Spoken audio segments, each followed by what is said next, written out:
মুখ্যমন্ত্ৰী ডক্টৰ হিমন্ত বিশ্ব শৰ্মা ডাঙৰীয়াই 200 বছৰীয়া চাহৰ ঐতিহ্যপূৰ্ণ এই সময়ছোৱাত আমাৰ চাহ বাগিচাত কৰ্মৰত শ্ৰমিক কৰ্মচাৰী সকলোকে শ্ৰদ্ধা জনাই যি প্ৰধানমন্ত্ৰী ডাঙৰীয়াৰ ডিজিটেল ইণ্ডিয়াৰ শ্লোগান সেই শ্লোগানটোৰ লগত এখেতসকলক সম্পৃক্ত কৰাৰ উদ্দেশ্যতেই প্ৰত্যেকৰে একাউণ্টত 5,000 টকাকৈ আগবঢ়াইছে।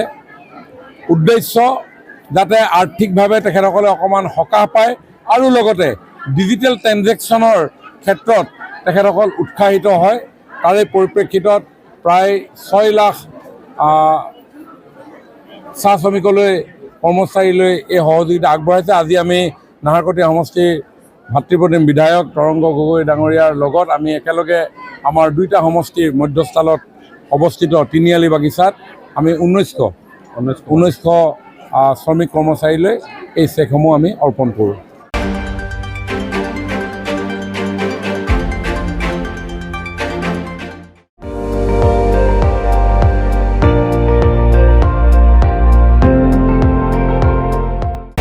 আপুনি চাই আছে ND24 সৰ্বশ্ৰেষ্ঠ নহয় সৰ্বোত্তমৰ দৌৰ।